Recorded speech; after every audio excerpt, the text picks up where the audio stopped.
আসসালামু আলাইকুম ওয়া রাহমাতুল্লাহ। দুনিয়ার বুকে এক টুকরো বেহেশত। দুনিয়ার এই ব্যস্ত, এই ক্লান্ত, অশান্ত জীবনের মাঝে এখনো কি মনে হয় যদি এমন একটি জায়গা থাকতো যেখানে গেলেই মন শান্ত হয়ে যায়, যেখানে দাঁড়ালে হৃদয় ভরে ওঠে এক অজানা প্রশান্তিতে? হ্যাঁ, আছে।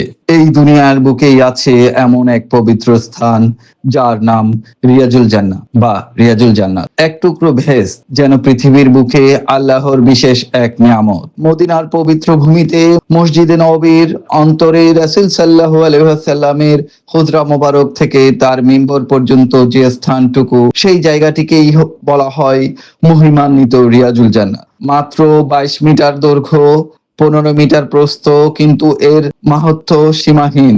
এর যে মর্তবা, এর যে প্রশান্তি, তার তুলনা আর কিছুর সাথেই হয় না। এই সেই স্থান যেখানে দাঁড়িয়ে হৃদয় কেঁদে ওঠে, চোখ ভিজে যায় অজানা ভালোবাসায়, আর আত্মা অনুভব করে জান্নাতের ছোঁয়া। রাসূল সাল্লাল্লাহু আলাইহি ওয়াসাল্লাম নিজেই বলেছেন, আমার ঘর ও মিম্বরের মাঝের এই স্থানটি জান্নাতের বাগান সমূহের একটি।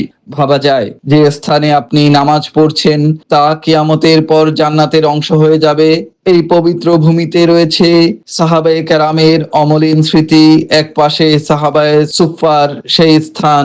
এই রিয়াজুল জান্নাতে রয়েছে কয়েকটি রহমতের খুঁটি, প্রতিটি খুঁটির সাথে রয়েছে ইতিহাস, ইবাদত আর ভালোবাসার গল্প।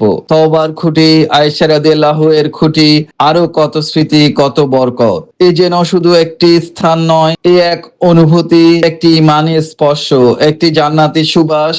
মনে বড় স্বাদ জাগে এই পবিত্র জায়গায় দাঁড়িয়ে ২ রাকাত সালাত আদায় করতে, রবের দরবারে মাথা নত করতে। হে আল্লাহ, আপনি আমাদের সবাইকে আপনার প্রিয় হাবিব সাল্লাল্লাহু আলাইহি ওয়াসাল্লামের রওজা মোবারক এবং এই বরকতময় রিয়াজুল জান্নাতের আসার, এখানে নামাজ পড়ার, আপনার নবীজিকে সালাম পেশ করার তৌফিক দান করুন। আমিন। আমরা এখানে আপনাদের সকলের দোয়ায়, ভালোবাসায়, প্রিয় আল্লাহর অশেষ রহমতে বেশ কিছু সময় এবার রিয়াজুল জান্নাতে কাটাতে পেরেছি।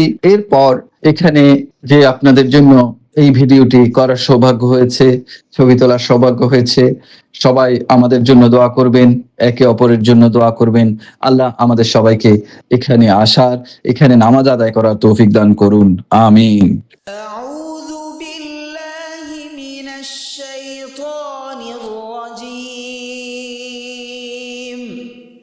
بسم الله الرحمن الرحيم.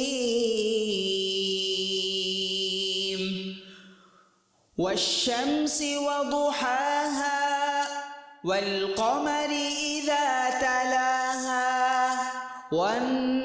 والنهار إذا جلاها والليل إذا يغشاها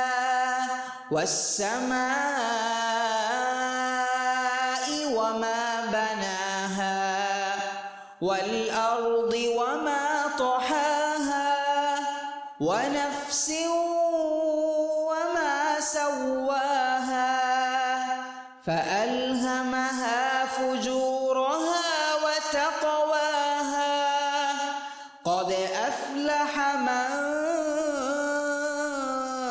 زكاها وقد خاب من دساها كذبت ثمود بطغواها إذ انبعث أشقاها فقال لهم رسول الله ناقة الله وسقياها فكذبوه فعقروها فدمدم عليهم ربهم بذنبهم فسواها ولا يخاف عقباها صدق الله العظيم.